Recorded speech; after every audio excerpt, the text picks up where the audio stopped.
लेकिन मांग हमारी दो ही है, यूजीसी रोल बैक वापस और आर्थिक आधार पे आरक्षण। योग्यता के उसमें बच्चों को नौकरियां मिलनी चाहिए, उसमें कोई आरक्षण नहीं होना चाहिए। तो क्या आपको लगता है क्या सरकार आपकी मांगों को सुन रही है? हम कह रहे हैं, वो सुने न सुने साहब ही उनकी मर्जी। समर्थ को नहीं दोष गोसाई, वो तो समर्थ है। उनको नहीं मानती है तो क्या नहीं मानती है तो आंदोलन होंगे पूरे देश में। सवर्ण इतना कमजोर नहीं है कि उसको झुका लिया जाए। भाई आरक्षण 10 साल के लिए सरकार ने ट्रायल एंड एरर बेसिस पे लगाया था जी। फिर कांग्रेस ने उसको अपना हथियार बना लिया कि ये तो हमारा वोट बैंक है, और वो रहा उनके साथ 70 साल राज कर गए वो इसी पे, आरक्षण के मुद्दे पे। हमारी ये मांग है कि सरकार को समय रहते हुए इसको वापस कर ले और वार्ता कर ले, संशोधन कर लेना उसमें। भाई वार्ता से बहुत सी बातें का समाधान निकल आता है। क्यों नहीं किसी मंत्री को लगाते बच्चों के भविष्य के। एक तरफ तो मोदी जी कहते हैं कि युवाओं की संख्या इस भारत में 70% है जी। हम युवाओं के लिए कर क्या रहे हैं? कटोरा।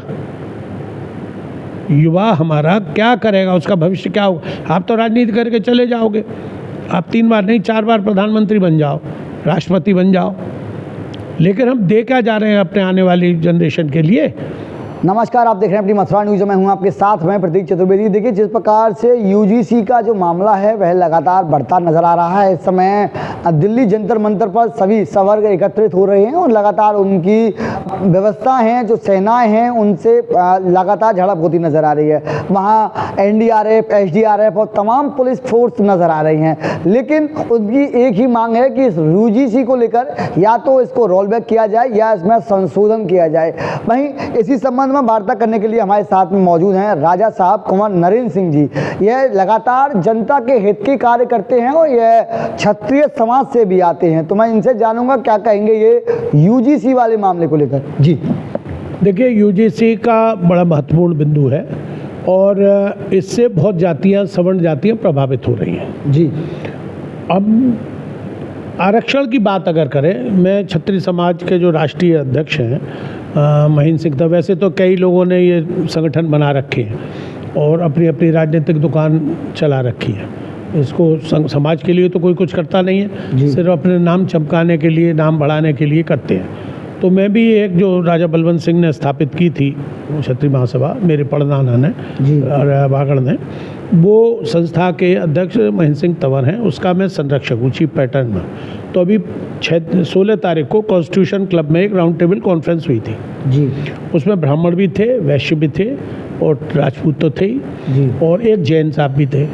मैंने जब बोलने का मुझे अवसर मिला तो मैंने कहा कि देखिए, एक तो इसमें कायस्थों को और जोड़िए, कायस्थ भी सवर्ण में ही आते हैं। दूसरी बात यह है कि आरक्षण जो होना चाहिए वो आर्थिक आधार पर होना चाहिए जी, क्योंकि गरीब सभी जातियों में जी, सिर्फ पिछड़ी में ही नहीं है, अति पिछड़ों में ही नहीं है, दलितों में ही नहीं है। मैं आपको ऐसे ऐसे जाटव बता दूं या वाल्मीकि बता दूं या पिछड़े बता दूं जो करोड़पति अरबपति हैं जी, ऐसा नहीं है। या बहुत से ऐसे आईएएस आईपीएस बता दूं जिनके पिता भी आईएएस, वो भी आईएएस, उनकी बहन आईपीएस, उनकी बहू आईपीएस, उनका बेटा आईपीएस, उनकी बेटी आईएएस।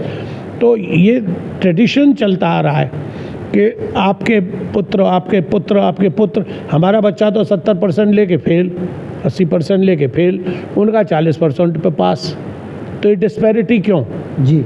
बच्चे तो सबके बराबर है, योग्यता के आधार पे होना चाहिए और आर्थिक आधार पे होना चाहिए। तो इसलिए इसको रोल बैक करने की ज़रूरत है। सिर्फ देश में राजनीतिक दृष्टिकोण से ही काम नहीं करना चाहिए, जनहित में, समाज के हित में, क्षेत्र के हित में काम होने चाहिए, जिससे कि लोगों को परेशानी ना हो। अब आप सवर्ण जातियों को हटा रहे हो और वो 40% जो है उनको ला रहे हो। आज भी समाज में डोमिनेट क्षत्रिय करता है, ब्राह्मण करता है, वैश्य करता है और जैन करते हैं, कायस्थ करते हैं। तो क्या इनमें गरीब नहीं है लोग? ठाकुरों में गरीब नहीं है, ब्राह्मणों में गरीब नहीं है, बनियों में गरीब नहीं है जी। और फिर यूनिफॉर्मिटी नहीं है। बिहार में बनिया बैकवर्ड में आता है, ये बनिया जो है बिहार में पिछड़ी जाति में आते हैं और यहाँ अगड़ी जाति में है। तो ये क्यों? भाई सब जातियाँ समान हैं, पूरे देश की सब जातियों में आप चिन्हित करिए और सबको समान अधिकार दीजिए। बच्चों को योग्यता के आधार पर पद मिले कि हमारा बच्चा तो 80% लेके फेल हो जाए और आपका 30-40% में ही पास हो जाए। तो क्या सरकार को जो राजनीतिक कही जाती है, जिसमें राजा की नीति, जो पूर्व में राजा हुआ करते थे उनकी नीति, जिससे राजनीति को कहा जाता है, तो क्या भेदभाव सही है राजनीति में? अब राजनीति धर्म की नहीं रही, राजनीति वोटों की हो गई है। अब उनको पिछड़ी जाति के, अति पिछड़ी जाति के ओबीसी 46% दिख रहे हैं।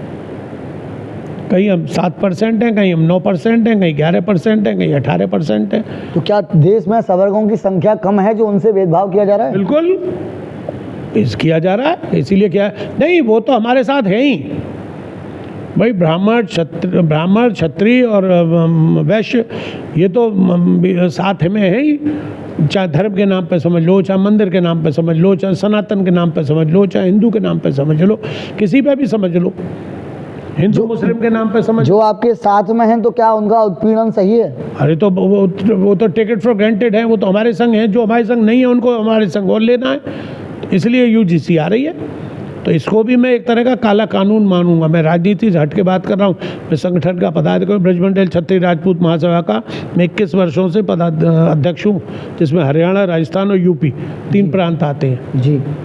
तो मैं इस नाते बात कर रहा हूँ अपने बच्चों के भविष्य के। एक तरफ तो मोदी जी कहते हैं कि युवाओं की संख्या इस भारत में 70% है जी। हम युवाओं के लिए कर क्या रहे हैं? कटोरा। युवा हमारा क्या करेगा, उसका भविष्य क्या होगा? आप तो राजनीति करके चले जाओगे, आप 3 बार नहीं 4 बार प्रधानमंत्री बन जाओ, राष्ट्रपति बन जाओ, लेकिन हम दे क्या जा रहे हैं अपने आने वाली जनरेशन के लिए? कुछ ऐसा तो कर जाएं हम कि जिससे कि उनका भविष्य सुरक्षित हो जाए, देश में वो यूजीसी का विरोध जहां अन्य पार्टियां भी करती नजर आ रही हैं, उनके द्वारा कहा जा रहा है कि भेदभाव तो गलत ही है। आप क्या मानते हैं यूजीसी को लेकर? क्योंकि भाजपा ऐसी पार्टी कही जाती है जिसमें ब्राह्मण, क्षत्रिय, वैश्य बहुसंख्यक हैं, वहीं उसके बावजूद यूजीसी बिल लागू होना और उसके बाद में जो भेदभाव है वह प्रारंभ हो जाना, उसको लेकर क्या कहेंगे आप? हाँ बिल्कुल सही है, हम इससे सहमत है। ये भी काला कानून है एक तरह का, जैसे वो किसानों का काला कानून था जिसमें 700 किसान मर गए, अंत में मोदी जी ने क्षमा मांगी और उसे वापस लिया। ऐसे ही ये जैन जी का बच्चों का जो अभी शुरू हुआ था नीट वाला, जंतर मंतर पे हुआ था जी, मानव संसाधन मंत्री को त्यागपत्र देना पड़ा। ऐसे ही यूजीसी है। कल मुझे भी जाना था वहाँ जंतर मंतर जी, क्षत्रिय समाज की तरफ से मेरे पे भी निमंत्रण था। 23 अगस्त को भी है, वो राष्ट्र शेखावत आए थे अभी करनी सेना के, वो यूँ पैदल मार्च हो चंगे दिल्ली जी, तो मुझे वहाँ भी बुलाया है। आप जब सरकार में हैं, आप आरएलडी के एक प्रमुख व्यक्ति हैं, पदाधिकारी भी हैं, आप जब सरकार में हैं तो आप क्यों नहीं सरकार से ही मांग करते कि इस यूजीसी को हटाने का? अरे सरकार से ही तो मांग रहे हैं भैया, और काहे लिए इकट्ठे हो रहे हैं जंतर मंतर पे? वहाँ कल भी लाठीचार्ज हुई है, कल भी दुनिया भर की फ्रंटल फोर्सेस वहाँ पे मौजूद थी। कहाँ होने थी वो सभा? इकट्ठे हुए, काफ़ी अच्छी संख्या में इकट्ठे हुए, लेकिन उनको तितर बितर करने में कसर नहीं छोड़ी पुलिस ने। अब वो किसने कहलवाया, किसने कहा? भाई कोई मंत्री आ जाता, हमारी समझ में ये नहीं आती है कि ये अगर इस तरह की बात है तो उन्हें बुला लो ना 11 आदमियों की कमेटी को कि भाई आ जाओ, हमसे वार्ता करो, हमें कन्विंस करो या हमसे कन्विंस हो जाओ। आप मेरी बात समझे नहीं समझे? जी जी। गवर्नमेंट को जब मालूम है यूजीसी का राजस्थान में बहुत भारी विरोध हो रहा है, और भी जगह, सभी जगह हो रहा है। हमारे मथुरा से भी बहुत लोग गए थे कल जी, है, और कल फिर जाएंगे। पूरे देश से आ रहे हैं लोग जी। करनी सेना भी कई बन गई हैं, क्षत्रिय महासभा भी कई बन गई हैं। मैंने तो अपनी स्पीच में कहा, मैंने कहा भैया ये एक ऐसा मुद्दा है जिसमें सारे संगठन एक हो जाओ। अलग अलग दुकानें लगाओगे, अलग अलग प्रदर्शन करोगे तो गवर्नमेंट को उसका फ़ायदा मिलेगा कि इनके तो जूतों में खुद खीर बट रही है, ये क्या हमसे आरक्षण, इसको यूजीसी को रोल बैक कराएंगे। कल तो सभी लोग वहाँ बहुसंख्या में नजर आए, फिर उसके बावजूद भी जब फोर्सेस आई तो उन्होंने वहाँ उनको तितर बितर करने का कार्य किया। आप क्या मांग करते हैं इस यूजीसी को लेकर? रोल बैक वापस होनी चाहिए और आरक्षण आर्थिक आधार पर होना चाहिए। हमारी तो 2 बात, हालांकि उनकी 4-5 डिमांडें हैं और, लेकिन वो हैं अपनी जगह अलग हैं। देखिए वार्ता में जब होती है मांग, जैसे कोई फैक्ट्री है, फैक्ट्री में लेबर की मांगे हैं, 11 मांगे हैं कि साहब हमें ये भी होना चाहिए, स्टाइफंड भी मिलना चाहिए, रोजगार भत्ता भी मिलना चाहिए, बोनस भी मिलना चाहिए, फला में आवश्यकता है। लेकिन वार्ता जब मालिकों से होती है तो वार्ता में 5-7 मांगे मान ली जाती हैं, 2-4 पेंडिंग हो जाती हैं, लेबर मान जाती है, काम पे आ जाती है, फैक्ट्री चालू हो जाती है। तो यहाँ क्या है, यहाँ हम लोग वार्ता नहीं करते हैं। वार्ता तब करते हैं जब बिल्कुल ही एकदम जान पर बनी आती है। यहाँ मानने को तैयार कौन है, क्योंकि यूजीसी को लेकर लगातार जहाँ विरोध हो रहे हैं, अप्रैल से ये प्रारंभ हुआ है, अप्रैल से लगातार विरोध हो रहे हैं, ये बढ़ेगा। हर व्यक्ति इसका विरोध करता नजर आ रहा है। ऐसा कोई शायद ही सवर्ग समाज का लोग है जो इसका विरोध नहीं कर रहा है। सभी लोग जो युवा हैं, जो बुजुर्ग हैं, वह सभी इसका विरोध करते नजर आए हैं। तो आखिर क्यों सरकार के कानों में जूं नहीं रेंग रही, आखिर क्यों सरकार मानने को तैयार नहीं है, यूजीसी को रोल बैक करने को तैयार नहीं है? कह तो रहा हूँ इसके पीछे वोटों का हिडन एजेंडा है महाराज।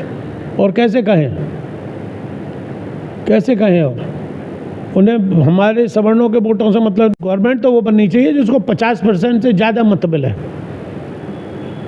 मैं तो उसको जनप्रतिनिधि मानता हूँ और उसको सत्ता में मानता हूँ जिसको 50% से ज़्यादा वोट मिले, वो हकदार है शासन करने का, जनप्रतिनिधि बनने का। यहाँ 30-30, 32-32% पे वोट मिलके और जीत जाते।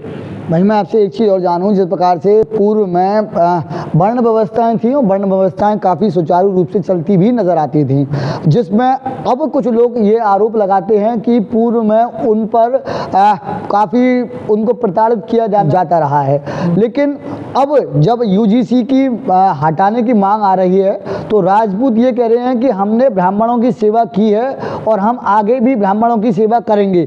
अगर ब्राह्मण हमें अनुमति दें या आदेश दें तो हम इस यूजीसी को हटवाने का कार्य करेंगे। आप भी राजपूत हैं, आप क्या कहेंगे राजपूत होने के नाते? हम तो ब्राह्मण की रक्षा का संकल्प ले रखा है भैया, तो हम तो ब्राह्मणों की रक्षा करेंगे, हम तो धर्म की रक्षा करेंगे। क्षत्रिय कोई जात नहीं है, धर्म है जी।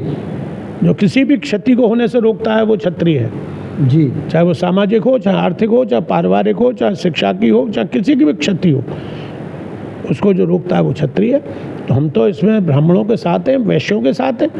अब वैश्य तो चूँकि कमिटेड है बीजेपी से वोट, लेकिन इसलिए शायद वो न करे विरोध, लेकिन अंदरूनी वो भी पीड़ित है। मेरे संग 50-60 वैश्य परिवार के लोग घूमते हैं सुबह पार्क में, वो सब इस बात से नाखुश हैं, भले ही वो वोट कांग्रेस को दें, वो उसको बीजेपी को दें, यूजीसी को लेके। भाई ये तो कुठाराघात है, हमारी आत्मा पे कुठाराघात है, हमारे बच्चों के भविष्य में कुठाराघात है। कैसे मिलेंगे? वैसे ही नहीं है नौकरियाँ, ये तुमने लागू कर दिया तो हमें तो कोई कुत्ता भी नहीं पूछेगा। तो इसलिए हमारी ये मांग है कि सरकार को समय रहते हुए इसको वापस कर ले और वार्ता कर ले, संशोधन कर लेना उसमें। भाई वार्ता से बहुत सी बातें का समाधान निकल आता है, क्यों नहीं किसी मंत्री को लगाते? पहले एक मंत्री होता था, मंत्री विदाउट पोर्टफोलियो, क्या आपको नहीं मालूम है? जी। बिना विभाग का मंत्री होता था एक, उसमें कोई विभाग नहीं होता था, मंत्री वो इन्हीं कामों के लिए था। वार्तालाप जब कोई बात हो, नहीं जाओ भाई बात करो, और फिर गवर्नमेंट को उसका मैसेज दो जी क्या वार्ता हुई, फिर जो संबंधित विभाग था वो उससे वार्ता करता था। तो ऐसे भी मंत्री हुए, ऐसा भी समय हुआ है। अब सब चीज़ कंट्रोल में आ गई है, एक ही की जगह। वार्ता करने के लिए राजी कौन है, कौन वार्ता करने के लिए तैयार है? एक तरफ जब आवाज़ लगातार उठाई जा रही है तो कोई सुनने को तैयार है समाज को? नहीं है, नहीं है। सुनेंगे जब 2-4-6 मरेंगे, 10-5 अश्रु गैस छूटेंगी, पैटर्न वो कौन सी प्लेट गन चलेगी, कार्बाइन चलेंगी, हैं, तब उसके बाद सुनेंगे। 10-5 मर तो लेने दो अभी। क्या उससे पहले मर गए, क्या उससे पहले नहीं सुन सकते जब तक कोई क्षति ना हो? वही तो कह रहा हूँ साहब कि पहले अभी बुला के वार्ता कर ले। जितने भी हमारे सामाजिक संगठन हैं क्षत्रियों के, उनका एक एक प्रतिनिधि बुला ले, करणी सेना का एक एक प्रतिनिधि बुला ले, और भी जितनी ब्राह्मण समाज के, हमारे परशुराम समाज के जो भी संस्थाएं ब्राह्मण समाज की, इनकी और कौन कौन से समाज हैं इनके, अरे एक और है सनातन ब्राह्मणों की है संस्था, चतुर्वेदियों की है, और आपके शांडिल्यों की है, कितनी संस्थाएं हमारे विप्र समाज की, उनके एक एक प्रतिनिधि को बुला ले, बात कर ले। भाई आपकी गवर्नमेंट में ब्राह्मण भी है मंत्री, ठाकुर भी है मंत्री, वैश्य भी है मंत्री हैं, सब लोगों से कहो भैया वार्ता करो, बात करो, बहुत सी बातें निकल आएंगी। तो ये ऊधम, ये जंतर मंतर की ज़रूरत ही नहीं पड़ेगी। ये यूजीसी कानून जो लाया जा रहा है, ये इसे भी मैं काला कानून ही मानता हूँ। हम लोगों के भविष्य, हमारे बच्चों के भविष्य से खिलवाड़ है। हमारी तो कट गई, लेकिन अब बच्चों के भविष्य से संग खिलवाड़ है। तो मैं समझता हूँ गवर्नमेंट को इसमें तत्काल, बिना डिले, बिना इसको समय गंवाए, लोगों से वार्ता करने के लिए प्रतिनिधिमंडल को बुला लेना चाहिए। जितने भी संगठन हैं हमारे, क्षत्रियों के हैं, ब्राह्मणों के हैं, वैश्यों के हैं, जैनियों के हैं, कायस्थों के भी हैं, संगठन तो सभी जातियों में हैं जी, उनको बुला लें और बैठ के एक मंत्री की ड्यूटी लगा दें, वो बात कर लें और उनका प्रत्यावेदन ले लें, हर एक का रिप्रेजेंटेशन ले लें कि क्या चाहते हो, क्या है आधार, उस आधार पे आप कार्य करिए। वहीं कल वहाँ एक बड़ा प्रदर्शन होना है 23 अगस्त को। लगातार जो छत्तीसगढ़ी सेना है उसकी मांग है कि वह जंतर मंतर पर धरना प्रदर्शन करेगी। जंतर मंतर पे नहीं है। आप ऐसा जो राजपूत हैं उसके नाते क्या मांग करना चाहते हैं इस धरना प्रदर्शन को देखते हुए और यूजीसी को देखते हुए? हमारी तो दो ही मांगे तो बहुत हैं जी, लेकिन मांगे हमारी दो ही है, यूजीसी रोल बैक वापस और आर्थिक आधार पे आरक्षण। योग्यता के उसमें बच्चों को नौकरियां मिलनी चाहिए, उसमें कोई आरक्षण नहीं होना चाहिए। तो क्या आपको लगता है क्या सरकार आपकी मांगों को सुन रही है? हम कह रहे हैं, वो सुने न सुने ऐसा भी उनकी मर्जी। समर्थ को नहीं दोष गुसाई, वो तो समर्थ है, उनको नहीं मानती है तो क्या? नहीं मानती है तो आंदोलन होंगे पूरे देश में। सवर्ण इतना कमजोर नहीं है कि उसको झुका लिया जाए। भाई आरक्षण 10 साल के लिए सरकार ने ट्रायल एंड एरर बेसिस पे लगाया था जी, फिर कांग्रेस ने उसको अपना हथियार बना लिया कि ये तो हमारा वोट बैंक है, और वो रहा उनके साथ 70 साल राज कर गए वो इसी पे, आरक्षण के मुद्दे पे, दलित के मुद्दे पे। वो तो वीपी सिंह ने आके इसको तोड़ा है मामले को। ये समझ लो कांग्रेस की एक तरह से बैकबोन वीपी सिंह ने तोड़ दी आरक्षण को, मंडल कमीशन लाके। भाई मंडल कमीशन को बनवाया किसने था? इंदिरा गांधी ने जी। मंडल नाम का एक व्यक्ति था, उसको भेजा था सर्वे करने के लिए पूरे देश में। तो उनके एडवाइज़र जो थे उन सब ने कहा कि मैडम इसको भी लागू मत करिए आप। तो उन्होंने उसको उठा के ठंडे बस्ते में डाल दिया, बक्से में बंद करके डाल दिया। उन्होंने कि अभी हमारे लिए उपयुक्त नहीं। वो भी ज्ञानी थी, ऐसी बात तो है नहीं इंदिरा गांधी जी, उस वक्त भी लागू कर सकती थी। जब इमरजेंसी लागू कर सकती हैं तो इसको लागू करने में उन पे क्या है? जब 56 में पहली बार यूजीसी आया, अब उसके बाद में 2012 में आया, फिर उसके बाद में 2026 में आया। जब यूजीसी लगातार आता है और चला जाता है, लेकिन अब 26 में इसको पारित किया जा रहा है इस अधिनियम को। कभी पारित नहीं होगा, ये कभी पारित नहीं होगा। पार्टी लाइन क्रॉस करके लोग इसका विरोध करेंगे। सवर्ण और पार्टियों में नहीं है क्या? उनका जमीर ही मर जाए तो मैं कह नहीं सकता। भाई सवर्ण जात के तो मंत्री केंद्र में भी बैठे हुए हैं जी, केंद्र में नहीं है क्या मंत्री? सभी जगह है, सभी जगह है जी, सारी सरकारों में है। तो उनका जमीर मर गया क्या? उनके बच्चों का भविष्य कितना कमा के छोड़ जाओगे अपने बच्चों के लिए? तो अपने बच्चे आपके अपने ही नहीं, देश के बच्चे भी आपके ही बच्चे हैं जी। मोदी जी के ही बच्चे हैं, शाह जी के ही बच्चे हैं। तो उन बच्चों का भविष्य देखते हुए इसको रोल बैक करें और आरक्षण को समाप्त करके आर्थिक आधार पर आरक्षण लगाएं। ये हमारी राष्ट्र मांग है। दर्शकों, जिस प्रकार से आप सुन पा रहे हैं, ये थे हमारे साथ में राजा साहब कुमार नरेंद्र सिंह जी। जिस प्रकार से ये लगातार अपनी जो बात है उसके लिए जाने जाते हैं, अपनी आवाज़ के लिए जाने जाते हैं, और लगातार जो जनता की आवाज़ है वह भी ये लगातार उठाते नजर आते हैं। वहीं जब बात आती है यूजीसी की, तो यूजीसी को लेकर जहां पूरे देश में सभा के समाज के लोग विरोध करते नजर आ रहे हैं, तो अब जब 23 अगस्त को वहाँ जंतर मंतर पर एक विशाल धरना प्रदर्शन हुआ और उसके दृष्टिगत वहाँ तमाम फोर्सेस भी छोड़ छोड़ी जा चुकी हैं। उन फोर्सों के द्वारा लगातार जो धरना प्रदर्शन करने वाले हैं उनको रोकने के लिए प्रयास भी किए जा रहे हैं। तो इनकी ये सरकार से मांग है कि सरकार बाध्य ना करे किसी प्रदर्शन के लिए, सरकार कार्य करे यूजीसी को लेकर। इनके द्वारा कहा जा रहा है कि यूजीसी को हटाया जाए और जो आरक्षण है उसको भी आर्थिक आधार पर किया जाए, जिससे कि सभी समाज के जो गरीब लोग हैं उनका हित हो सके। वहीं इनके द्वारा ये भी कहा जा रहा है कि पूर्व में भी सरकार आती रही है, आगे भी सरकार आती रहेंगी, तो सरकार ऐसा कोई कदम ना उठाए कि जिससे लोग इस सरकार को जब भी रहें कोसते रहें। फिलहाल देखना यह होगा कि यूजीसी पर आ गए किस समय किस प्रकार से कार्य होता है और किस प्रकार से इस यूजीसी काले कानून को हटाने का कार्य सरकार करती है। फिलहाल के लिए इतना ही। मैं अपने सहयोगी कृष्णा के साथ प्रदीप चतुर्वेदी, अपनी मथुरा न्यूज़ के लिए।